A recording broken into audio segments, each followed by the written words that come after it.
pengurusi surau, tuan-tuan imam, tuan-tuan guru, para ahli ilmu, seluruh jawatan kuasa surau yang saya hormati dan saya muliakan, tuan-tuan dan puan-puan muslimin muslimat yang dirahmati Allah Subhanahu wa taala sekalian. Alhamdulillah, yang pertama sekali seperti mana biasa kita bersyukur kepada Allah Subhanahu wa taala di atas kesempatan masa, umur, kesihatan dan terutamanya Allah taala telah memakbulkan doa-doa kita pada 2 bulan yang lalu, ya, bulan Rejab dengan bulan Syaban. Jadi Allah Ta'ala panjangkan umur kita untuk berada di bulan Ramadan. Tuan-tuan, kadang-kadang berada di bulan Ramadan ni, kalau kita nak berbicara soal Ramadan, puasa, sesuatu yang terlalu amat biasa, bukan maknanya biasa tu tak ada apa-apa, tak. Saya yakin tuan-tuan dan puan-puan dah faham sangat-sangat lah, ya. Mana bukti faham? Bukti fahamnya adalah pada malam ni. Ada juga yang tak faham-faham, ada juga tuan-tuan, tapi walau bagaimanapun biarkanlah, kita nak tengok pada diri kita. Jadi malam ni tuan-tuan, saya nak sebut 3 perkara sebagai tazkirah. Berarti kita kata tazkirah Ramadan. Moga-moga mengingatkan pada saya juga, mengingatkan pada tuan-tuan 3 perkara pasal Ramadan. Cuma sebelum tu saya nak sebut tuan-tuan sekalian, Nabi di antara doa yang selalu diminta oleh Nabi, dan Nabi selalu baca di awal Ramadan, dan dia minta kita baca di awal Ramadan. Saya yakin tuan-tuan pun dah baca pada malam pertama Ramadan itu. Malam pertama Ramadan ni dia ada 2 amalan utama yang menjadi sunnah. Kita ni masih awal lagi tuan-tuan, ya. Ni malam yang ketiga, ya, masih berada di awal Ramadan, 10 awal yang pertama. Antara awal-awal Ramadan ni, pertama sekali Nabi banyak bersyukur kepada Allah, ya, banyak-banyak bersyukur. Dalam hati saya, dalam hati tuan-tuan, sentiasa rasa gembira, rasa seronok, rasa bertuah, rasa penuh penghargaan terhadap anugerah Allah yang Allah berikan kepada kita malam pertama baru ni, sampailah kita ni malam yang ketiga. Dia sentiasa rasa seronok, rasa gembira. Sebab apa tuan-tuan? Kata setengah ulama bahawa sahabat-sahabat Nabi pun di antara perkara yang mereka minta di awal Ramadan ni, supaya menjadi orang yang berada dalam golongan yang sedikit. Kalau tuan-tuan baca Quran, ada satu golongan disebut golongan yang sedikit, ya. Apakah golongan yang sedikit? Golongan yang bersyukur. Qalilan ma tashkurun. Sedikit sangat di kalangan kamu ni yang bersyukur.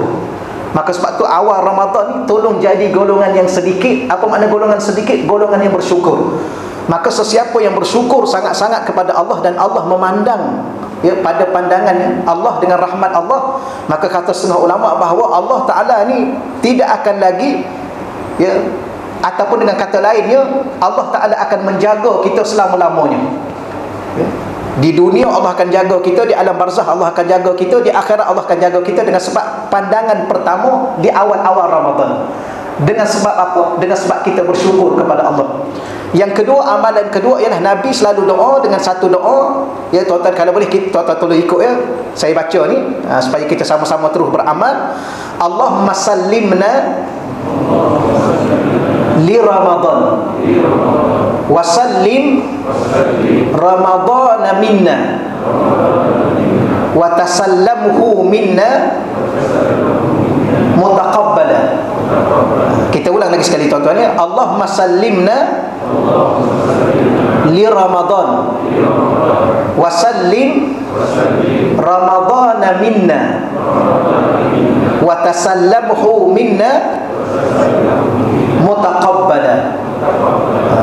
Jadi maksudnya Allahumma sallimna li Ramadan. Nabi selalu doa, ya Allah, engkau selamatkan diriku untuk Ramadan. Ya, sekarang Allah Ta'ala telah sampaikan umur saya, umur tuan-tuan, untuk hidup di bulan Ramadan. Maka ya Allah, engkau selamatkan aku untuk Ramadan. Apa makna selamatkan aku untuk Ramadan?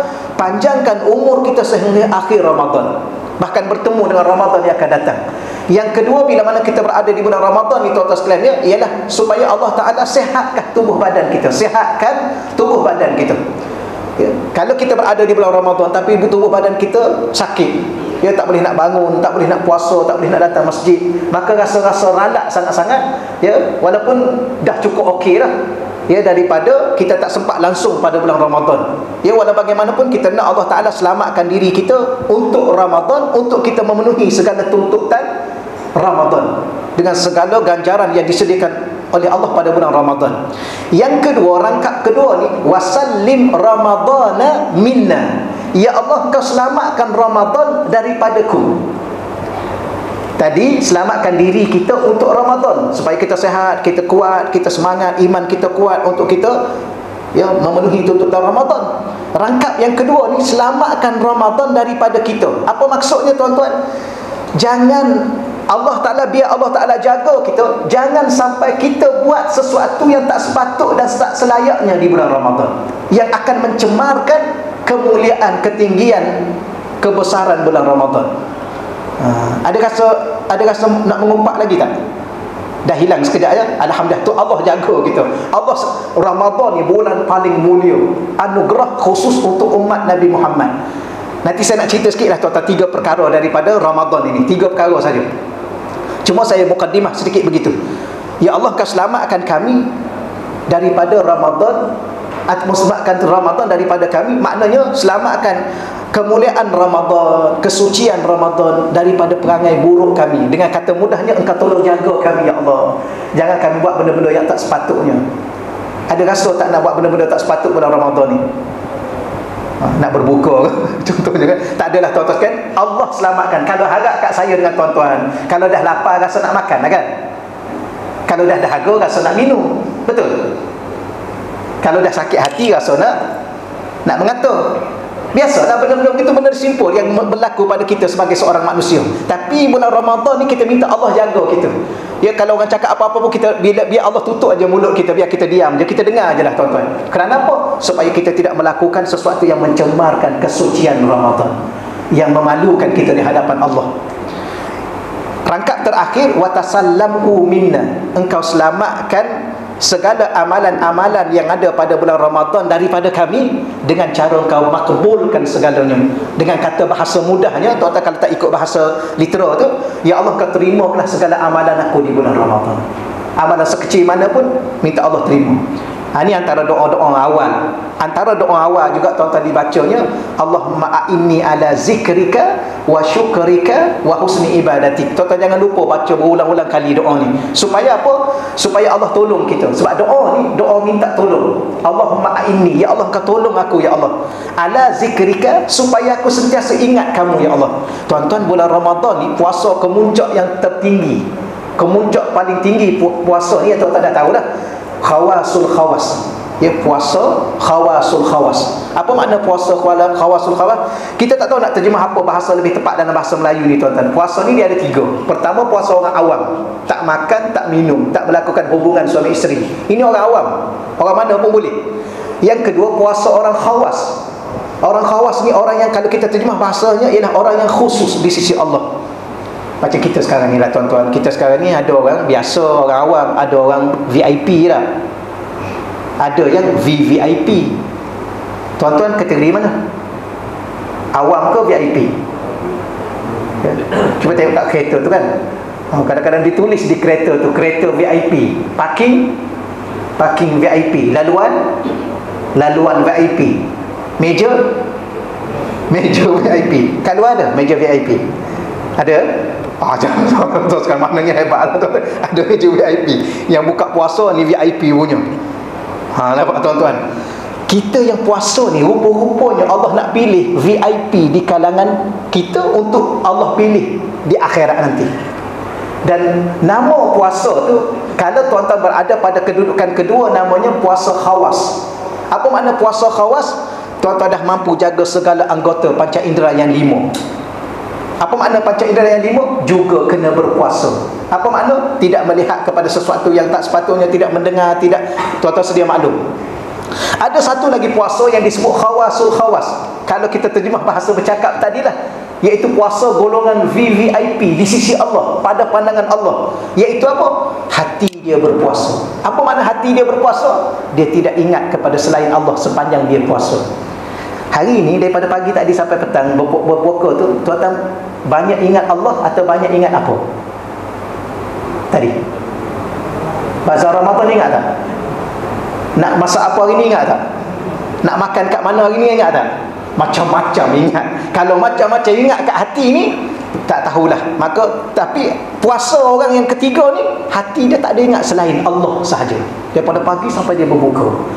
Tuan-tuan kena buat latihan Allah. Tapi macam mana cara? doa. Inilah antara doanya. Allahumma a'inni, ya Allah, Engkau tolong aku, ya Allah, bantu aku, ya Allah, ala zikrika, supaya hati aku ni sentiasa ingatmu, ya Allah. Yang kedua, wa syukrika, bersyukur. Maka kalau kita sentiasa tiap hari bersyukur, kata ulama, Allah pilih kita untuk dijadikan orang yang dijaga oleh Allah. Yang terakhir, wa husni ibadatik, amalan kita amalan yang sempurna. Ya, sekadar mana yang termampu, tuan-tuan. Baik, 5 minit lagi boleh, tuan-tuan, ya? Dia tazkirah tak boleh panjang. Banyak ni nak buat ibadah ni, nak balik ni, nak sambung lagi tak? Dia baru 8. Tuan-tuan nak masuk syurga dengan 8 ni. Tuan-tuan kena sambung. Jadi saya pun balik rumah, insya-Allah nak sambung juga. Sambung apa? Wallahu a'lam. Dia sambung ni banyak. Sambung makan, sambung tidur, sambung baca Quran. Kita sambunglah tuan-tuan balik rumah. Tapi saya tak nak panjangkan sangat. Saya nak sebut 3 perkara, tuan-tuan, secepat mungkin, ya. Kata ulama, benda yang paling besar di bulan Ramadan ini ada 3 benda yang paling besar. Yang lain besar juga, tapi yang paling besar, yang pertama, puasa. Puasa ni Allah bagi kita 5 benda yang paling besar, ya. Yang pertama, dengan puasa ni Allah sempurnakan kita sebagai seorang Muslim yang mukmin. Puasa ni kan rukun Islam. Puasa menyempurnakan kita sebagai seorang Muslim. Kita puasa, Allah sempurnakan iman kita. Sebab tu puasa ni Allah mula dengan ya ayyuhallazina amanu. Tuan-tuan perasan tak? Kalau saya hurai panjang sikit, puasa rukun Islam. Sepatutnya pada pandangan kita yang tak cerdik ni lah, Allah maha cerdik, kita ni kurang cerdik. Kenapa Allah tak kata ya ayyuhallazina aslamu, wahai orang Islam? Puasa ni rukun Islam. Jadi nak melengkapkan rukun Islam pada dirimu, wahai orang Islam, difardukan pada kamu puasa. Tapi Allah tak cakap wahai orang Islam. Tapi puasa memang rukun Islam, bukan rukun iman. Tapi masa Allah nak perintah puasa, Allah kata ya ayyuhallazina amanu, wahai orang beriman. Okay, ya? Tapi bila mana kita puasa, sah Islam kita sempurna sebab puasa rukun Islam. Tetapi kata ulama, dalam masa yang sama, bila mana kita puasa, iman kita sempurna sebab seruan itu kepada orang beriman. Kita tunai tuntutan Allah atas seruan itu, kita menjadi Muslim yang mukmin. Itu pertama. Yang kedua, tuan-tuan, puasa ni dia meletakkan kita atau mencapai matlamat ciptaan Allah. Tujuan Allah mencipta kita. Dalam surah Az-Zariyat ayat 56, yang tuan-tuan dah baca dah hafal dah, wa ma khalaqtul jinna wal ins illa liya'budun. Tidak aku jadikan jin dan manusia kecuali untuk beribadah kepadaku. Tuan-tuan, puasa ni dia meletakkan kita dalam tempoh ibadah yang paling lama. Ya, daripada pagi lepas subuh sampailah maghrib, lebih kurang 12 jam. Tuan-tuan ingat tak saya pernah tanya tuan-tuan, tuan-tuan pernah baca Quran 12 jam tak berhenti? Pernah tak? Tuan-tuan pernah sembahyang 12 jam tak berhenti? Tak pernah. Tuan-tuan pernah bersedekah 12 jam tak berhenti? Ni banyak duit dia ni, tuan-tuan. Mula lepas subuh sampai lepas maghrib baru selesai sedekah, 12 jam tak berhenti. Tuan-tuan pernah beristighfar 12 jam tak berhenti?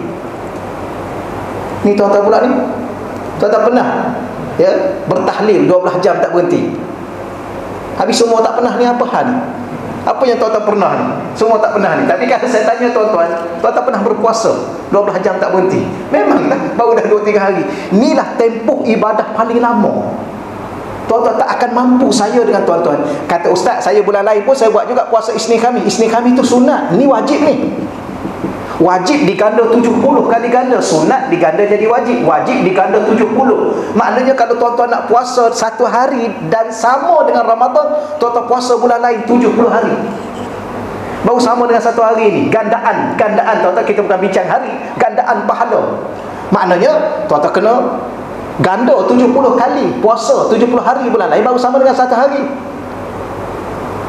Puasa Allah letak kita dalam tempoh ibadah yang paling lama. Tidak ada ibadah lain yang lebih lama nak banding dengan puasa. Ada orang kata, ustaz, ibadah haji itu lama juga, pergi 40 hari. Lah tuan-tuan sekalian, ialah tawaf berapa lama? Ada 12 jam duduk tawaf saja. Saya pernah ustaz tawaf 12 jam.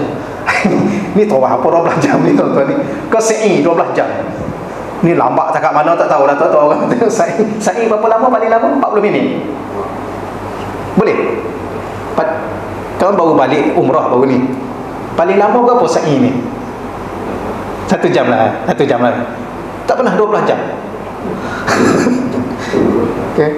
12 jam ni tuan-tuan, kalau yang atas kursi roda tu tak sampai 12 jam. Maknanya ibadah apa pun tak mampu meletakkan saya dengan tuan-tuan pada kemuncak tempoh paling lama beribadah pada Allah.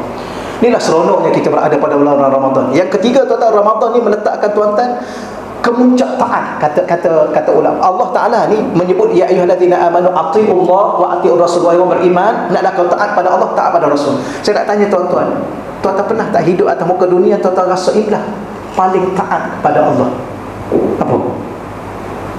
Puasa. Sebab apa tuan-tuan? Sebab puasa ni Allah perintah kita tahan makan, tahan minum daripada makanan yang ada kat rumah kita yang halal. Maknanya apa makna puasa? Menahan diri daripada benda halal. Orang ni tuan-tuan, kalau dia boleh jaga diri dia dalam tak melakukan benda yang halal, benda haram memang dia akan jauh-jauh sekali. Ya? Kalau Allah tak bagi makan makanan yang haram, bukan Ramadan saja tuan-tuan, bulan lain dah lama dah Allah tak bagi makan dan minum. Ya? Minum arak bulan lain boleh? Tak boleh. Bulan Ramadan lagilah tak boleh. Ya? Tapi masalah sekarang ni Allah Ta'ala melatih saya dengan tuan-tuan berada pada Ramadan ini, melatih kita taat pada menahan diri, jangan melakukan benda halal. Inilah kemuncak ketaatan. Sebab tu Allah Ta'ala ni, subhanallah, Allah Ta'ala dalam bab yang lain, ada satu hadis Nabi dalam kitab Tanbihul Ghafilin. Saya sebut dia punya terjemah. Tuan-tuan boleh rujuk dalam kitab Tanbihul Ghafilin, Imam Lis Samarkand. Ada satu hadis tu Nabi dalam satu sabda hadis kursi, Allah mengatakan apabila seseorang hamba anak Adam tu melakukan ibadah, aku ganda ibadah dia dengan satu kebaikan itu, aku ganda dengan 10 sehingga 700 kali ganda, kecuali puasa. Ada amalan tuan-tuan, kita baca Quran, kita bersedekah, Allah ganda 10 sampai 700 kali ganda, contoh sedekah dan sebagainya, kecuali puasa. Puasa ni wa ana ajzi bihi, aku sendiri yang akan berurusan dengan hamba-Ku itu untuk aku bagi pahala. Allah sendiri mengambil tugas untuk memberi ganjaran pahala kepada kita tuan-tuan. Maknanya apa? Maknanya puasa ni Allah letak untuk kita berinteraksi dengan Allah secara langsung, kita dengan Allah, Allah dengan kita secara langsung. Tuan-tuan, saya tanya beginilah, ni bahasa kiasan, kronologi ke apa? Tuan-tuan pernah dapat sumbangan daripada ketua kampung? Pernah dapat? Banyak tak dapat? Tak apa, tuan-tuan tak jawab pun tak apa, ni saja je ni, tak payah jawab ni. Kalau saya tanya tuan-tuan, tuan-tuan pernah dapat sumbangan daripada MB? Sama banyak ke dengan ketua kampung? Ke lebih kurang je? Lain. Tuan-tuan jangan salah faham ni, saya tanya soalan ni supaya nampak beza. Tuan-tuan dah faham dah? Tuan-tuan pernah dapat sumbangan daripada yang di-Pertuan Agong? Sama tak dengan MB? Tak sama dah ya? Ketua kampung bagi RM1, MB pun bagi RM1 juga. Tak munasabah. Tak munasabah. Mesti nilai dia lain.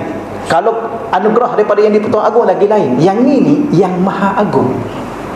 Allah Tuhan yang Maha Agung yang nak bagi kepada saya dengan tuan-tuan dengan sebab puasa ni. Kenapa? Kerana Allah Ta'ala ni menghargai sungguh-sungguh di saat kita mentaati Allah dalam perkara yang paling tinggi, iaitu taat pada halal. Yang haram semua orang boleh jaga. Tuan-tuan tak minum arak, ramai tak minum arak. Ada juga yang minum. Tak makan khinzir, ramai yang tak makan khinzir. Ada makan, ada yang makan juga, tapi ramai yang tak makan. Tapi dalam bab taat, kalau tuan-tuan boleh jaga, memang Allah Ta'ala hargai.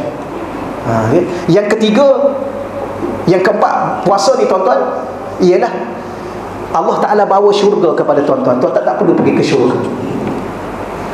Puasa ni, tapi ada setengah ulama dihurai macam ni, puasa menjadikan orang tu bertakwa. Takwa ni menyebabkan Allah Ta'ala ada satu ayat Quran, wa uzlifatil jannah lil muttaqina ghaira ba'id. Allah Ta'ala dekatkan syurga kepada siapa? Allah Ta'ala dekatkan syurga kepada orang yang bertakwa. Puasa untuk mudahkan saya dengan tuan-tuan jadi orang bertakwa. Ya, sebab orang bertakwa ni dia ada dua ciri. Siapa yang bertakwa kepada Allah, Allah bawa syurga kepada dia. Wa uzlifat, Allah dekatkan syurga kepada. Bukan kata saya dengan tuan-tuan berjalan pergi ke syurga dengan mudah, tidak. Allah bawa, kita duduk sini pun Allah bawa dekatkan syurga. Bukan setakat Allah bawa syurga, dah siap pintu syurga namanya Rayyan, hasil daripada puasa. Itu hebat. Bukan saya sebut semua ni, saya yakin tuan-tuan sudah sedia maklum. Dia sudah sedia maklum. Cumanya kalau boleh kita doa kepada Allah pada tahun ini supaya Allah anugerahkan kepada kita inilah puasa yang terbaik sepanjang umur saya dengan tuan-tuan. Tahun depan wallah alam dah dia. Tahun ni pun dah sempur dah. Saya tahu sekali kena juga. Saya pun kena juga. Ustaz pun kena juga. Yalah sama lah kita kan. Tahu tak kenapa ni? Kena corona juga. Tapi dia jadi sempur. Dia jadi sempur. Kalau tuan-tuan perasan, saya baca Quran tadi dia lari banyak. Lari, suara tu lari. Nak masuk lagu ni dia pergi lagu ni. Nak lagu ni dia pergi lagu ni. Dia lari sebab dia sempur. Dia semput. Dia sebenarnya baca Quran ni dia kena nafah. Ya, kalau nafah semput, innalillah lah baca Quran sekali ni. Kalau nafah kita boleh tahan sampai satu surah. Tuan-tuan pernah baca surah Fatihah senafas? Kalau tuan-tuan nak tahu nafah tuan-tuan panjang, tuan-tuan boleh baca surah Fatihah tu satu nafah, tu nafah panjang. Kalau tuan-tuan baca surah Fatihah bahagi 3, itu pun okey lagi. Pernah bahagi 3. Kau setiap ayat bernafas. Tapi itu lagi baik, itu lagi afdal. Tapi nak bagi tahu, kalau nak tahu nafas kita panjang, kita boleh baca sampai akhir. Ni tuan-tuan, kalau kira habis dah masa ni, okey lah ya. Dia tazkirah macam ni lah tuan-tuan. Dia santai, tahu-tahu habis. Okey. Macam tak okey ni. Okey, saya sebut dua dulu. Ada 3, tuan-tuan sekarang ada 3. Dia cara nak suruh lama sikit tak? Tanya okey tak? Nak kata okey, malu. Okey dah, cukup dah. Tak cukup lagi. Tak adalah tuan-tuan ya. Ada 3 perkara sebut sepatutnya puasa. Yang kedua saya nak sebut pasal Quran. Tuan-tuan, Quran ni cara paling mudah nak kumpul pahala yang banyak. Tidak ada cara lain. Kita solat 4 rakaat. Solat apa? Isyak berjemaah. Dapat berapa tuan-tuan? 27. Dalam solat tu baca Qurannya, baca zikirnya, baca apanya, tahiyatnya, semua sekali salamnya 27. Quran kita baca Bismillahirrahmanirrahim tu paling kurang pahala kita 190. Bismillahirrahmanirrahim 19 huruf. 1 huruf 10 pahala. 19 huruf 190. Paling apa dia panggil? Paling rendah nilai pahala. Tapi kata Sayyidina Ali, saya pernah sebut pada tuan-tuan dalam kitab Tanbihul Ghafilin, Iman Lis Samarkand, An-Nasaih Diniyah wal Wasaya Al-Imaniyah. Minta maaf, salah saya sebut tadi. Dalam kitab An-Nasaih Diniyah wal Wasaya Al-Imaniyah, Imam Habib Abdullah Haddad. Tuan-tuan tengok dalam bab bagaimana Imam Habib huraikan dan bawa penghuraian daripada Sayyidina Ali. Dalam bab Nabi kata 1 huruf 10 seumpama. Ya. Setiap hasanah bi asyri amsalihah. Tuan-tuan baca dia punya teks Arab. 1 huruf 1 kebajikan. 1 kebajikan 10 seumpama. Apa maksud Nabi? Maka kata Sayyidina Ali, rupa-rupanya orang yang baca Quran ni, yang 1 huruf 10 ni, yang baca Quran tak ada wudu. Boleh tak baca Quran tak ada wudu? Boleh. Jangan pegang. Ni bukan bab pegang ni, bab baca. Apa nak baca? Baca yang tuan-tuan hafal je lah. Maka boleh lah. Tapi di situ 1 huruf 10. Kalau baca Quran ada wudu, kata Sayyidina Ali. Tuan-tuan rujuk dalam kitab Nasihat Agama Wasiat Iman, Imam Habib Abdullah Haddad. 1 huruf kalau tuan-tuan baca ada wudu, 25 pahala. Jadi kalau Bismillahirrahmanirrahim 1 huruf 25, 19 huruf.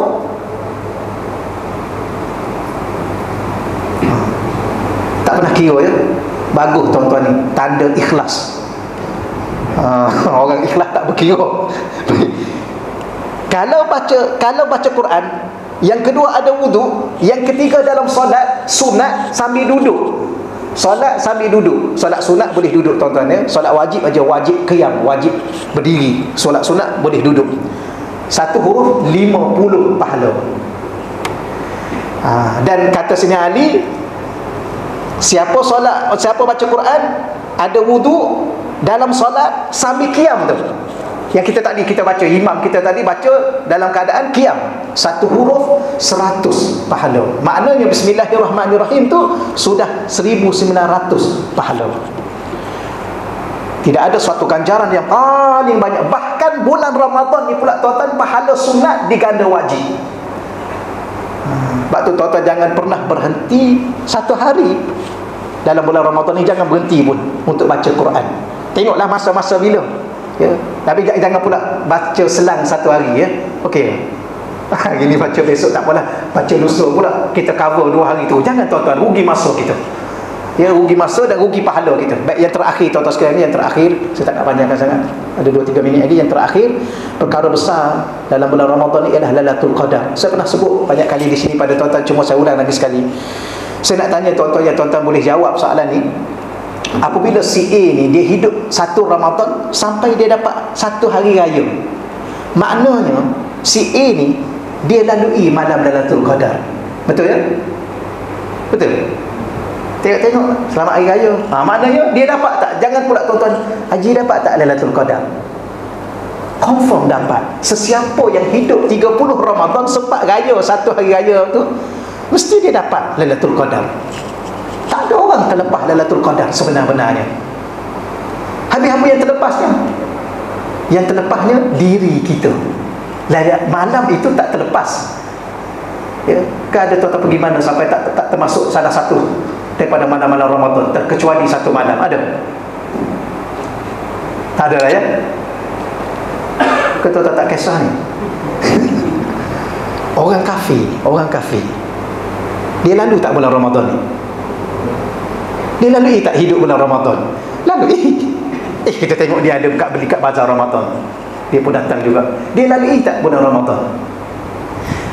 Dan dia lalui tak salah satu daripada malam-malam Lailatul Qadar? Habis apa masalah sebenarnya tuan-tuan? Masalahnya ialah bila mana kita lalui bulan Ramadan, pasti kita akan lalui Lailatul Qadar kalau kita sempat raya. Masalah malam tu kita nak buat apa? Itu sajalah. Kita duk buat apa malam tu? Duk main dam. Contohlah tuan-tuan sekalian, kalau malam tu kita duk main dam, malam Lailatul Qadar ada kita dah lalui, ya duduk malam lalui, tapi duk main dam, ke duk main WhatsApp, duk main game. Contohnya, maknanya masalah bukan pada malam tu, masalah pada diri kita. Saya tutup gini mudah pada tuan-tuan, sebab saya yakin tuan-tuan dah faham dah. Ya? Apa maksud sebenarnya Lailatul Qadar? Lailatul Qadar ni ialah Allah nak ajar kita supaya kita letak nilai pada diri kita, barulah kita bernilai pada malam tu. Yang sememangnya malam tu sudah malam yang bernilai 1000 bulan bernilai dia. Tapi masalahnya kita, apakah nilai kita? Yang pertama sekali nilai kita tuan-tuan ialah iman yang ada dalam diri kita. Sebab tu orang kafir ni dia lalui juga Lailatul Qadar, tapi dia ada apa? Tak ada apa. Dia lalu tak bulan Ramadan ni, dia lalu bulan Ramadan. Bahkan dia pada hari raya pertama dia ucap selamat raya pada kita. Tahu-tahu pula dia. Tapi dia dapat apa bulan Ramadan? Tak ada apa-apa. Sebab apa tak dapat apa-apa? Sebab diri dia tak ada nilai. Nilai apa? Iman yang ada dalam diri dia. Jadi saya tutup begini cerita dia, kisah yang saya pernah cerita pada tuan-tuan. Seorang sahabat dia jumpa Saidina Ibnu Abbas. Dia tanya beberapa soalan yang saya pernah sebut pada tuan-tuan ni. Pertama dia tanya, wahai Ibnu Abbas, aku nak tanya kamu, hari apa paling baik? Malam apa paling baik? Bulan apa paling baik? Tempat apa paling baik?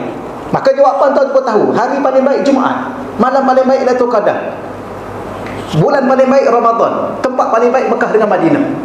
Okey. Dia pun pergi tanya Saidina Ali. Dia kata, Saidina Ali, aku pergi tanya Saidina Ibnu Abbas, 4 soalan aku tanya. Ya, dia jawab apa?